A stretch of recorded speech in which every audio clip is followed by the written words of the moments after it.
dulu sebelum kamu di sini, di sungai itu banyak hal-hal yang tidak terduga. Seperti apa tuh Bang Ipul? Seperti melihat jin, apa segala macam, pocong. Jalan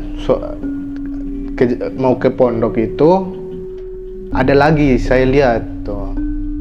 Jadi saya kan orangnya nggak mau bilang sama siapapun, tapi saya cuman lihat dia kaget terus, dia ngikutin kita.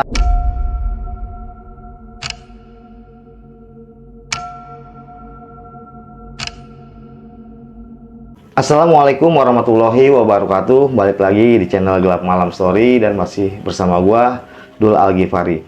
Dan pada kesempatan kali ini gua telah kedatangan salah satu narasumber yang pastinya akan menceritakan kisah kejadian horornya waktu dia mondok di salah satu pesantren di daerah Medan. Langsung aja kita perkenalan dengan Abang Ganteng ini. Assalamualaikum Bang Ipul. Waalaikumsalam Bang. Sehat Bang? Alhamdulillah sehat walafiat. Ini Bang Ipul dari Medan Bang? Ya betul. Dari Medan? Ya betul. Ini boleh diceritain sedikit nih Bang, itu kejadian apa sih Bang yang di Bang Ipul rasain tuh waktu di pesantren itu? Suatu misteri. Misterinya kayak apa Bang? Ada jin yang saya lihat di dekat sungai. Dekat sungai? Ya. Oke, tahan dulu Bang Ipul ya. Terima kasih juga nih buat teman-teman semua yang sudah subscribe channel Gelap Malam Story. Semoga kalian semua selalu diberikan kesehatan, rezeki yang berlimpah oleh Allah Subhanahu wa Ta'ala. Nah, buat teman-teman yang belum subscribe, langsung aja subscribe, share ke teman-teman kalian, dan jangan lupa aktifkan juga lonceng notifikasinya agar teman-teman semua tidak ketinggalan video-video terbaru dari Gelap Malam Story. Tanpa basa-basi, langsung aja kita masuk ke ceritanya. Tetap di Gelap Malam Story.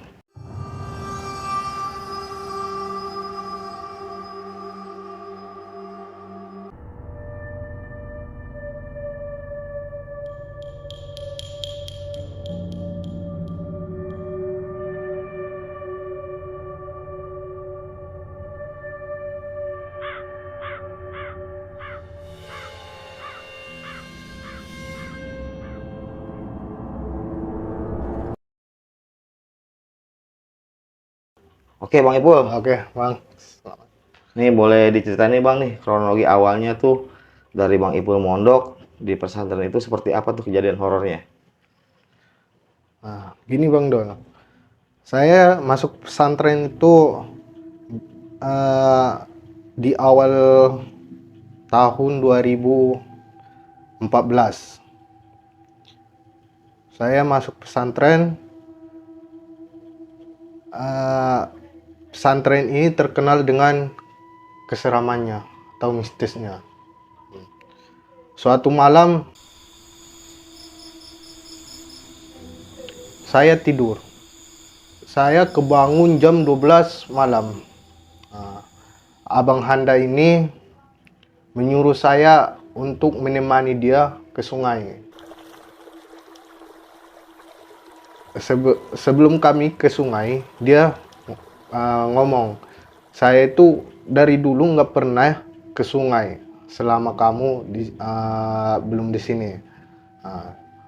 Setelah itu saya katanya dulu sebelum kamu di sini, di sungai itu banyak hal-hal yang tidak terduga. Seperti apa tuh Bang Ipul? Seperti melihat jin, apa segala macam, pocong. Katanya di dekat sungai ini banyak yang ketakutan. Santri-santri itu belum ada yang berani jam 12 malam ke atas itu, mereka nggak mau keluar. Oh gitu. Ya. Maksudnya kalau jam 12 malam itu ke sungai itu ngapain gitu? Kalau kan kita jauh dari yang namanya WC atau toilet. Jadi kita di sungai itu untuk buang air besar, buang air kecil, ke situ semua. Oh, berarti di pesantrennya ini nggak ada WC-nya nggak ada? Nggak ada. Oh, jadi kalau misalnya dia mau buang air besar ataupun buang air kecil ke sungai itu Ke larinya? sungai itu larinya. Setelah itu saya melihat, saya menemani abang kelas saya ini. Jadi dia minta bantuan ke saya untuk menemaninya. Terus saya temanin sampai ke sungai. Dari pondok saya ke sungai itu agak jauh. Sekitar jarak berapa meter tuh, Bang? Itu jaraknya 100 meter 100 meter. dari pondok saya. Setelah kami sampai ke sungai itu, saya temanin, saya lihat kiri kanan atau depan. Saya lihat, saya perhatikan, ternyata benar adanya jin itu. Itu sosoknya seperti apa, Bang Ipul? Sosoknya itu seperti dia berdiri. Jadi orangnya itu mukanya itu hitam seram lah pokoknya. Terus rambutnya panjang. Terus dia berbaju putih. Oh, kayak kuntilanak gitu. Iya. Betul. Tapi si teman Bang Ipul ini kakak kelasnya ngeliat nggak gitu? Dia waktu itu nggak merhatiin kiri kanan. Dia hanya fokus untuk buang air besar. Saya kan dekat-dekat dia. Di dekatnya saya lihat kiri kanan atau depan. Setelah itu dia nggak memerhatiin, tapi saya nggak ngomong sama dia, saya aja yang lihat gitu. Tapi reaksi Bang Ipul saat ngeliat sosok ini takut atau gimana? Itu saat itu saya kaget pertama. Soalnya kan waktu sebelum saya ke sungai udah diceritain. Oh gitu. Ya. Jadi mitosnya seperti itu. Ya, gitu. seperti itu. Terus. Jadi setelah kami dari sungai, selesai abang kelas saya ini selesai buang air besar, saya langsung kami pergi. Setelah itu saya ceritain sama abang kelas saya ini, Bang, tadi saya lihat misteri di dekat-dekat itu hutan, saya bilang. Emang sungainya juga di hutan. Tuh. Oh, berarti ini pesantrennya Bang Ipul tuh bukan di perkotaan? Bukan. Di hutan adanya? Di hutan adanya. Oh. Itu berarti jauh dari pemukiman penduduk? Jauh dari pemukiman penduduk. Cuman pesantren itu. Tapi sekian banyak pesantren, itu paling banyak santrinya. Di pesantren itu? Di pesantren itu. Tapi penerangan tuh udah ada lampu belum? Penerangan itu udah ada, tapi di pondok-pondok doang. Oh, sekelilingnya belum ada. Jadi ke sungai itu kita agak merinding-merinding gitu. Pulang, saya ceritain tadi seperti tadi, terus dia bilang itu udah biasa Pul, katanya sama saya. Makanya saya tadi manggil kamu itu biar saya aman gitu ya. Oh ya udah Bang, saya bilang. Emang begitu ya, setiap ke sungai itu emang dia nampakkan diri dia, katanya. Oh gitu, makanya dari santri yang lain tuh nggak berani kalau di atas jam 12 tuh nggak berani ke sungai itu. Nggak berani. Lebih baik dia lebih nahan sampai pagi gitu. Tahan sampai pagi. Terus.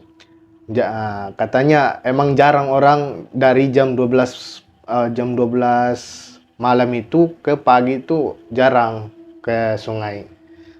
Kecuali udah selesai subuh, katanya. Kalau udah selesai subuh itu udah rame santri-santri. Terus setelah itu banyak lagi sih katanya hal-hal yang misteri. Saya juga hampir mau lari sih lihat kejadian itu. Hampir mau lari? Iya, mau lari. Ini kejadian yang sama nih? Iya, kejadian yang sama itu. Jadi setelah kami dari sungai itu, kami di jalan mau ke pondok itu ada lagi saya lihat tuh. Jadi saya kan orangnya nggak mau bilang sama siapapun, tapi saya cuman lihat dia kaget terus. Dia ngikutin kita sampai pondok. Si sosok ini ngikutin? Iya, ngikutin kita. Berarti itu yang sosok kuntilanak ini? Nah iya, dia ngikutin kita dari belakang. Tapi saya nggak ngomong sama abang kelas saya tuh bahwasanya ada di belakang kita. Terus setelah kami jauh perjalanan nyampe ke pondok, saya nggak bisa tidur. Melihat itu terus. Dia nunggunya di depan pintu pondok kita. Diketuk-ketuk. Itu apanya di sosok ini nunggu di depan pintu pondok depan atau ibarat pintu pondok yang ke kamar nih? Pintu pondok depan. Iya. Tapi dari kamar Bang Ipul jauh kan?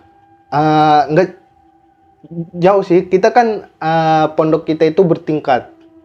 Jadi kita tidurnya di tingkat 2. Jadi yang di tingkat bawah itu kosong. Iya, jadi dapur dia. Jadi setelah abang kelas itu tidur, saya belum tidur itu. Dia ketuk-ketuk pintu itu. Nggak ada yang dengerin. Berarti cuma Bang Ipul aja? Iya, saya yang dengerin. Yang lain pun nggak ada yang tertidur semua? Tertidur semua, terkapar. Jadi saya itu nggak mau membukanya, soalnya saya udah tahu dia di luar, gitu. Nggak mau saya buka. Tapi kalau dari atas kamar Bang Ipul, pas dalam waktu ini kelihatan nggak itu sosok itu? Kelihatan. Dari atas ya kelihatan. Kita ada depan kamar kita itu ada apa namanya? Jendela. Jendela itu kita buka. Nah, sosok itu kelihatan. Terus rambutnya itu panjang. Setelah itu saya ya meram-meram dikit lah, biar nggak ketahuan gitu, sama biar nggak keganggu kakak kelas atau adik kelas juga. Kita kan bertiga di pondok itu. Setelah itu saya ya tidur. Setelah tidur bangun jam 3 pagi. Setelah itu saya ke sungai lagi. Itu udah agak rame. Saya lihat lagi di jalan-jalan mau ke sungai itu. Sosoknya apa tuh? Ya, itu sosok apa? Itu dia juga sosok pocong juga. Pocong? Iya. Dia tapi nggak di dekat sungai, dia di hutan di atas. Kita kan di gunung, dekat sungai itu ada gunung juga. Di gunung itu ada sosok pocong yang berdiri. Itu kalau boleh tahu, pesantrennya ini antara santri cowok sama cewek itu dipisah? Dipisah. Jadi santri cewek itu di gunung, di atas gunung. Tapi kalau santri cowok itu di bawah, dekat jalan. Dekat gunung juga sih. Kita di bawah, dekat sungai. Itu setiap orang yang lewat pesantren itu, lewat dari sekitar pesantren, itu orang ketakutan di tengah malam itu. Tapi ada nggak dari warga sekitar itu yang lewat dari jam-jam segitu gitu? Nggak ada. Warga sekitar. Soalnya itu pesantren di dalam gunung, dikelilingi gunung. Itu daerah apa kalau mau tahu Bang Ipul? Daerah Mandailing Natal. Oh, Mandailing Natal. Ya, Mandailing Natal. Tapi masih ada sekarang pesantrennya masih? Masih ada, nama pesantrennya itu. Setelah itu warga-warga nggak mau lewat dari situ, Nah, karena itu tadi mereka sering melihat kejadian-kejadian mistis itu. Nah, seperti orang menjadi babi, orang menjadi babi. Maksudnya babi ngepet itu? Ya, babi ngepet gitu. Selain itu orang jadi ular.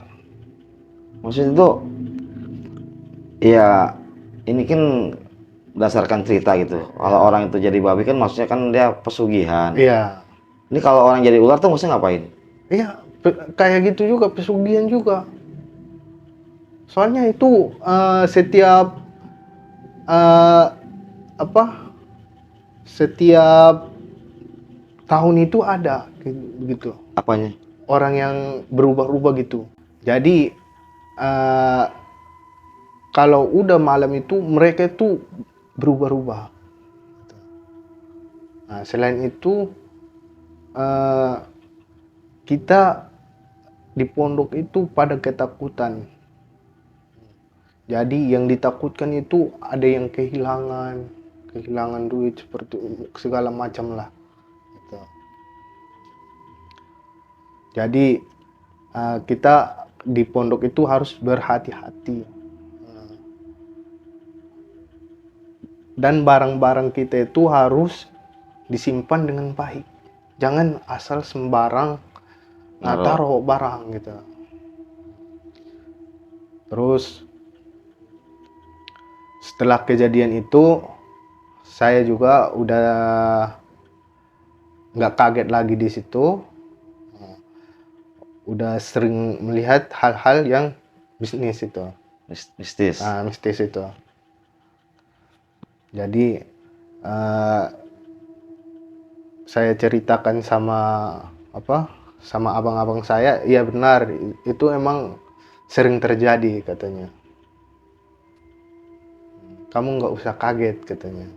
Soalnya kan saya orang baru juga di situ. Tapi ada nggak nih kejadian selain itu gitu yang Bang Ipul rasain tuh apa dari santri lain yang menemukan sosok di situ gitu?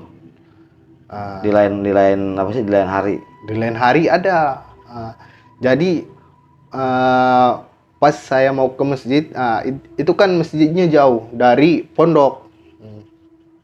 Jadi pas saya mau ke masjid di jam 2 malam mau tahajud kan, terus saya itu merasakan merinding di jalan, pas di jalan. Kayak ada yang ngikutin gitu. Di jalan itu saya melihat kiri kanan atau belakang ada yang ngikutin apa kagak. Tapi suara-suara yang dari belakang ada. Ada? Iya, ada. Itu Bang Ipul ke masjid sendiri atau ada teman lagi? Saya sendiri Sendiri? waktu itu ya. Sendiri ke masjid untuk mau sholat tahajud. Setelah itu, setelah di perjalanan, saya cepat-cepat untuk berwudu dan sholat sebagainya. Tapi ada gangguan pas habis lagi sholat itu ada gangguan nggak? Itu nggak ada sih. Nggak ada. Dia cuman di waktu-waktu sepi. Dia keluarnya itu waktu sepi. Sebenarnya dia mau menakut-nakutin saya, tapi saya fokus jalan ke depan gitu.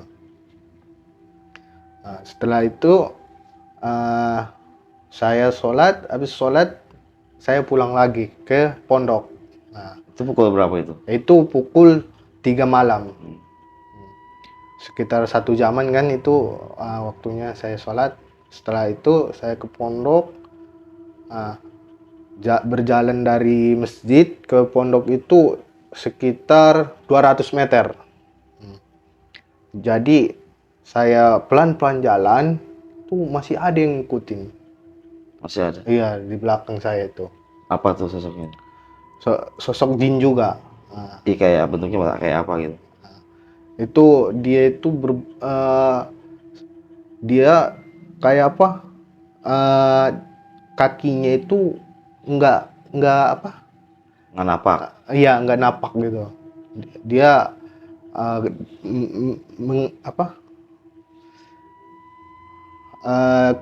apa namanya? Ke atas. Terbang? Iya, terbang-terbang gitu. dia terbang-terbang, tapi saya tetap tenang di situ. Nah, maksudnya sosoknya apa tuh kayak gitu ya, Pak Pocong, Pak Kuntilanak gitu? Kayak kuntilanak dia baju putih panjang, ya kan, kayak biasa. Dia berambut panjang juga, matanya seram juga sih, mata keluar darah gitu. Mukanya hancur. Iya, mukanya hancur. Setelah itu saya pelan-pelan jalan, dia ikutin sampai ke pondok. Setelah itu saya masuk pondok, saya cerita lagi sama si abang. Setelah jam 7 pagi, saya ceritain mau berangkat sekolah. Bang, ini benar-benar seram ini bang, saya bilang. Apa emang, katanya? Semalam saya diikutin terus bang, dari pondok ke masjid itu diikutin bang, saya bilang. Terus apa solusinya, saya bilang. Kok bisa dia ikutin saya? Saya bilang gini, nanti kamu kalau mau ke masjid harus ada temannya, katanya. Oh ya udah, nanti kalau saya mau ke masjid tolong temanin saya bilang sama adik kelas saya. Dia juga ikut dengerin. Setelah itu katanya kamu jangan pernah keluar sendiri-sendiri, katanya. Oh, berarti kalau Iya. keluar sendiri dari pondok itu pasti akan diwujudin Iya, atau diikutin. Berarti ya. kita harus ngajak teman gitu. Ngajak teman, betul. Takutnya seperti kejadian itu lagi gitu. Makanya saya setiap keluar dari pondok, saya mengajak teman gitu.